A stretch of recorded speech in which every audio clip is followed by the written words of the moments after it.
They thought a few rules could keep me from seeing my own grandparents. The HOA had locked me out of the nursing home where they lived, enforcing absurd community regulations designed to keep outsiders away. But what they didn't know was that my uncle wasn't just anyone, he was a federal judge, and the last person they should have crossed. I had moved into Maple Ridge Estates just to be near my grandparents, who had lived in Willow Crest Nursing Home for over 2 decades, long before the HOA held any real authority. Everything changed when Eleanor Prescott took over. She wasn't just strict, she was a control freak in designer heels, enforcing rules not for the sake of order, but for personal power. Within 2 weeks of moving in, I got my first violation, a glaring red slip taped to my door citing me for unauthorized street parking. My crime? Parking in my own driveway. Then came a citation for taking my trash out too early, followed by a warning that my grass was 1 inch above the allowed height. It was clear, Eleanor had picked me as her new target. Still, I stayed focused on my grandparents, visiting as often as I could. That is, until one afternoon when I pulled into the Willow Crest lot and found Eleanor standing there, clipboard in hand, with that smug expression frozen on her overly tightened face. "You can't park here," she snapped before I'd even gotten out of the car. "This is a public nursing home," I replied, confused. "Not anymore," she said. "Under new HOA regulations, only registered residents or certified caregivers can use this parking lot. All other visitors need approval, 72 hours in advance." I stared at her, stunned. "I'm visiting my grandparents." "You still need permission," she said flatly, handing me a notice. "Your name is already flagged as a repeat offender. Any future visits will require additional approval." My fists clenched around the paper. "You don't have any authority here." She smiled. "Actually, we do. Willow Crest is within our jurisdiction now. We formalized an agreement with management to enforce HOA security policies." "You bullied them," I muttered. She didn't respond, just gestured toward the exit. "You'll need to leave." My blood boiled. I looked past her, through the glass doors, and saw my grandmother sitting quietly inside, completely unaware of what was happening. "You're stopping me from seeing my family," I said. "Rules are rules," she said coldly. "If you don't like them, perhaps this isn't the right community for you." 2 HOA-hired security guards stepped beside her, not part of Willow Crest staff, wearing navy polos with the HOA logo like they were some kind of militia. I couldn't believe it. She had built an entire system, just to keep me out. I stared at my grandmother one more time, then turned back toward my car. "You're going to regret this," I told her. "I doubt it," she said, clipboard tapping against her palm. I didn't say another word. I got in my car, white-knuckled and seething. She thought this was over. That I'd walk away defeated. But she had no idea who she was dealing with. One phone call, and this entire game was going to flip. As soon as I got home, I dialed my uncle. He answered instantly, sensing the anger in my voice. "The HOA just banned me from visiting Grandma and Grandpa," I told him. "They made up new rules, hired their own security, flagged me in the system, everything." There was silence for a beat. Then a low chuckle. "They think they're above the law," he said, already typing furiously. "Send me everything. Notices, emails, names of the security guards, whatever you have." I sent it all. He read as he talked. "They've definitely overstepped. If they've done half of what you're saying, this HOA is about to collapse under its own weight." "What do I do now?" I asked. "Nothing," he said. "Let them think they've won. People like Eleanor always overreach." So I waited. I played the role of the obedient resident. Didn't argue. Didn't retaliate. Even when neighbors whispered and smirked like I'd been defeated. Behind the scenes, though, my uncle was tearing into the HOA's foundation. Late one night, he called. "They're operating with outdated zoning permits. Their authority over the nursing home is barely legal. They pushed management into an unenforceable agreement. And their finances? A total disaster. Fraud? I asked. Very possible, he said. Misallocated funds, potential embezzlement, it's enough to bury them. But we won't just win, he said darkly.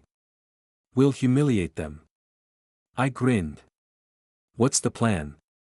We wait for their next move, he said. And they'll make it. The next day, I found it, another notice taped to my door.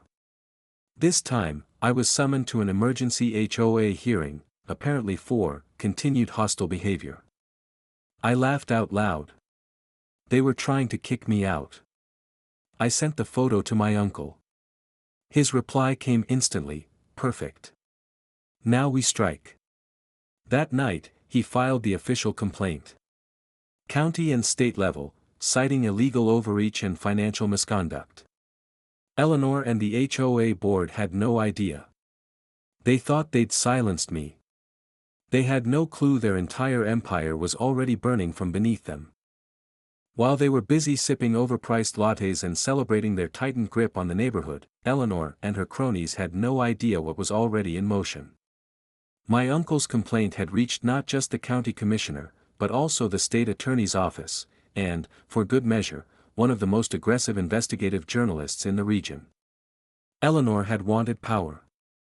Now, she was about to find out what real power looked like. By noon, the first cracks in her little empire began to show. My uncle called with an update, his voice humming with satisfaction, the kind you only hear from someone watching corruption fall apart in real time. They've been siphoning community funds, he said, amused. HOA money moved into private accounts, fake fines issued, inflated charges for upkeep, then funneled into personal investments. It's classic embezzlement, and they weren't even careful.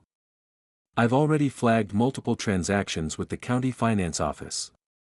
I grinned at the thought of Eleanor's perfectly powdered face crumbling the moment she realized her dictatorship was being audited. How long before she finds out? I asked. He didn't need to answer. Right on cue, tires screeched outside. I glanced out my window just in time to see Eleanor's black SUV swerve into my driveway and stop inches from my front steps. The door slammed open. She stormed out, every inch of her body radiating fury and desperation. You think this is funny, she snapped as I stepped outside. Whatever stunt you think you're pulling, it won't work. I leaned against the porch railing, calm and collected. Eleanor, you really should take a closer look at the bylaws you're always quoting. This isn't a stunt. It's accountability.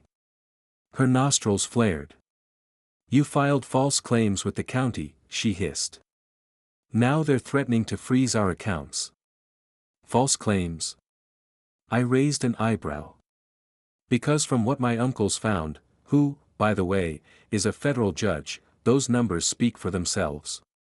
But hey, keep going. I'm sure the authorities would love to hear more. For a moment, her confidence faltered. But she wasn't done yet. You don't know what you've done, she seethed. I have friends in this town. I smirked. And a lot of those friends are about to get subpoenaed. That did it. For the first time, real fear flickered across her face. She opened her mouth, maybe to deny it, but then another vehicle pulled up. A county car. A man in a suit stepped out, a folder in hand. Eleanor went rigid. Mrs. Prescott, the county investigator said, flipping through paperwork. You've been formally served. We need to speak with you about the financial irregularities under your administration. All color drained from Eleanor's face. And she wasn't the only one frozen. Across the street, neighbors had started gathering, whispering, watching as their once untouchable HOA president got served in broad daylight. I spotted Martin, her smug vice president, lingering on his porch, gripping his phone like it was a life raft. I nearly laughed. Watching this all unfold felt like witnessing a castle collapse, brick by brick. This is outrageous. Eleanor snapped, grasping for authority. "We've followed every county regulation." "Actually," the investigator said, cutting her off, "preliminary findings suggest otherwise. Under county fraud statutes, misappropriation of funds could result in criminal charges." That was the moment she broke. Her back straightened, her knuckles white as she gripped her expensive blazer like it was the last bit of control she had left. But it was too late. The law was already rolling over her. As the investigator began escorting her toward the car, I stepped closer, lowering my voice just enough for her to hear. "You banned me from seeing my grandparents," I said softly. "Now, you're banned from this entire county."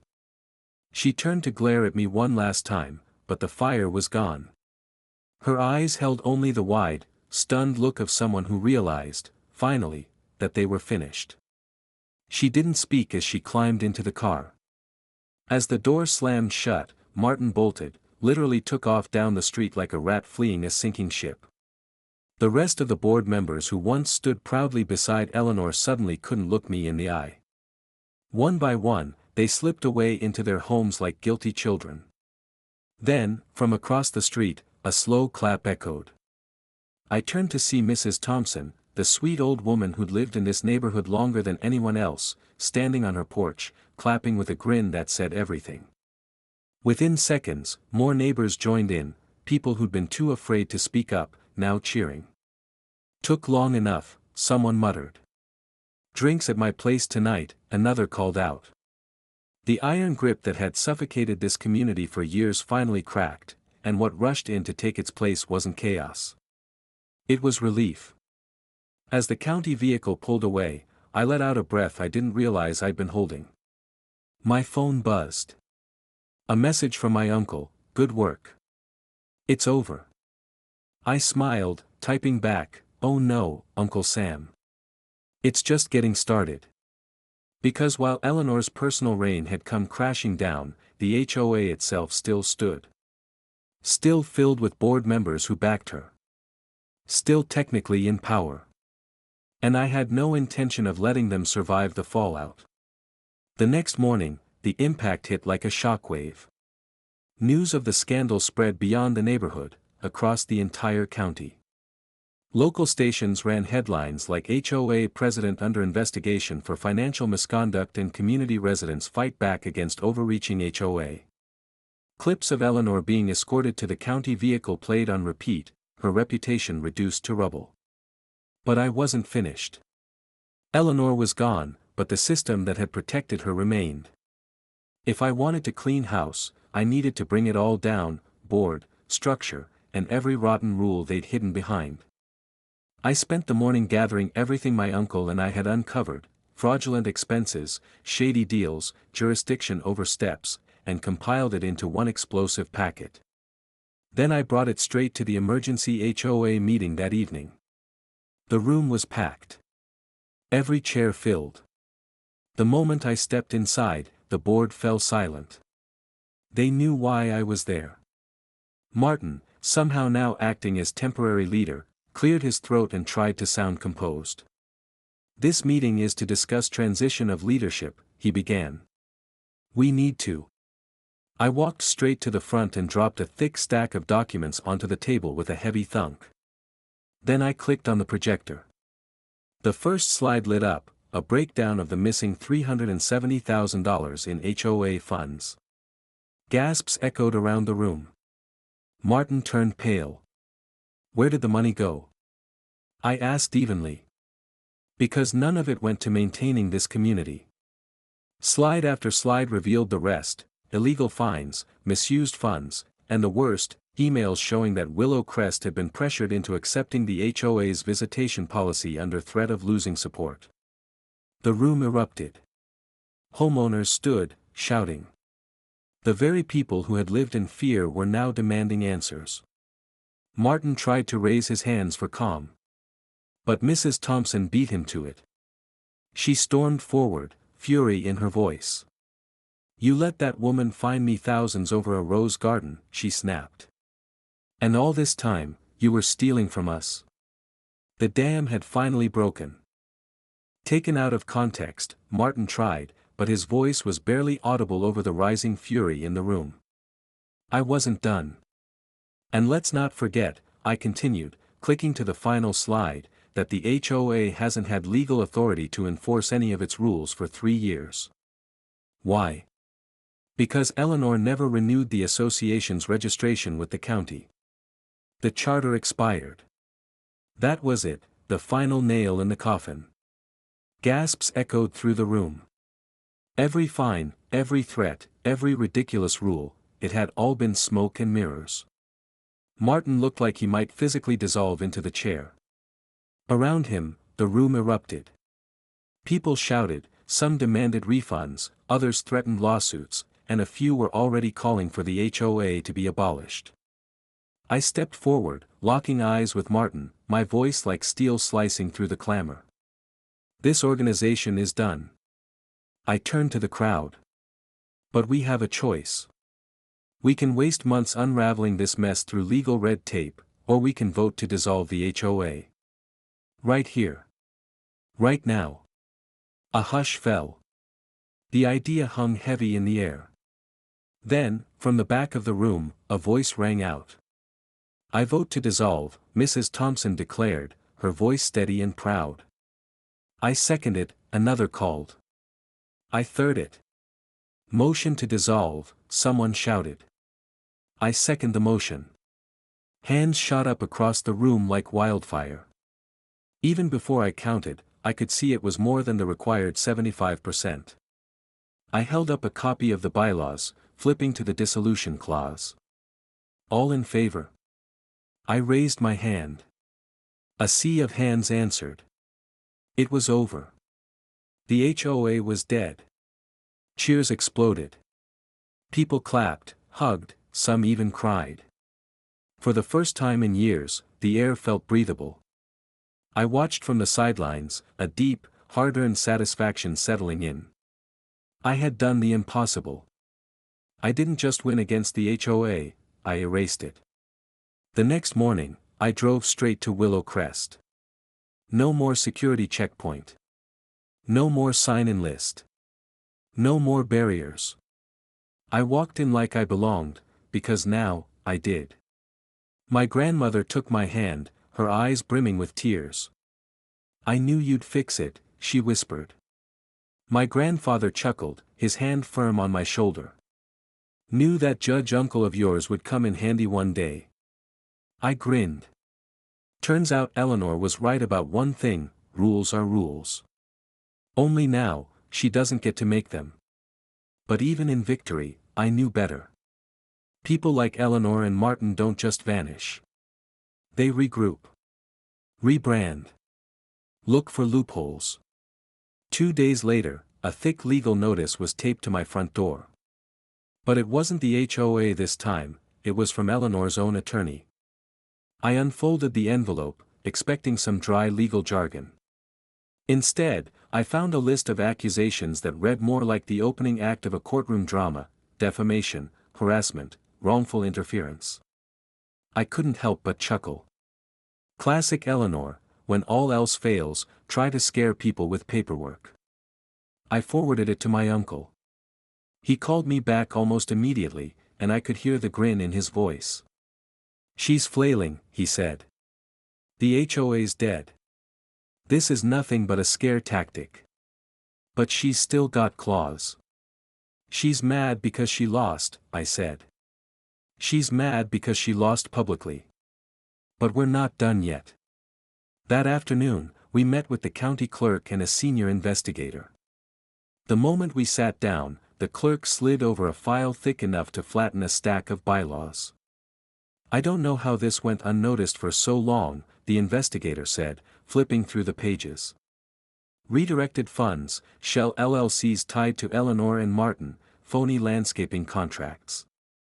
Even properties quietly foreclosed and flipped for profit. Then he pulled out a final sheet and looked at me. You'll love this one, Martin's been squatting. The house he lives in. He lost it a year ago. He's been using HOA funds to delay foreclosure.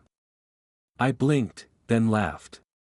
So the enforcer of all the rules was basically homeless? On paper, yes. But now, with the HOA gone, there's no one left to shield him. The bank's moving in. My uncle leaned forward. And Eleanor? The investigator didn't even pause. Worse. She siphoned off county grant money too, funds for community betterment projects that never happened. The paper trail leads directly to her accounts. I felt like I was in the middle of a political thriller. So what happens now? Now. The investigator closed the folder with a satisfying thunk. They get charged. We're talking embezzlement, wire fraud, tax evasion. The big leagues. The next morning, the neighborhood turned into a scene from a movie. Sirens. Flashing lights. Patrol cars lined the street. From my living room window, I watched as Martin, still in his bathrobe, clutching a coffee mug, was led out in handcuffs. His mouth moved, spitting out some nonsense about government conspiracies, but no one listened. He wasn't untouchable anymore. As for Eleanor, she'd vanished. Her house sat empty, her car gone. Rumors flew fast, some said she'd fled the state, others claimed she was hiding in a cousin's basement. Didn't matter. My uncle had already looped in the feds. By sunset, there was a warrant with her name on it. In the weeks that followed, the neighborhood changed. Little things at first, brighter paint jobs, welcome signs where warning plaques once stood. Trees were planted, swings appeared in yards. And best of all, the nursing home lifted every last restriction. I walked through the front doors like a man reborn. My grandmother hugged me like I'd returned from war. My grandfather? He just smirked. Told you that judge uncle would come in handy. But my favorite moment came later. 2 weeks after Eleanor's empire crumbled, I was sipping coffee on my porch when a for sale sign went up on her lawn. Her accounts were frozen. Her property seized. A red sedan pulled up, and out stepped Mrs. Thompson, the very woman who'd first voted to dissolve the HOA. She walked right up to the realtor and, with the biggest grin I'd ever seen, said, "I'll take it." I blinked. "You're buying Eleanor's house?" She winked. "I'm going to turn it into the most non-compliant, flamingo-covered, pink lawn paradise in this whole neighborhood." I laughed. "Need help setting up?" "Only if you can get me a 10-foot flamingo." Done and done. And just like that, the legacy of Eleanor Prescott was replaced by color, joy, and a wonderfully tacky lawn ornament. I leaned back, took another sip of coffee, and thought, this is what real freedom feels like.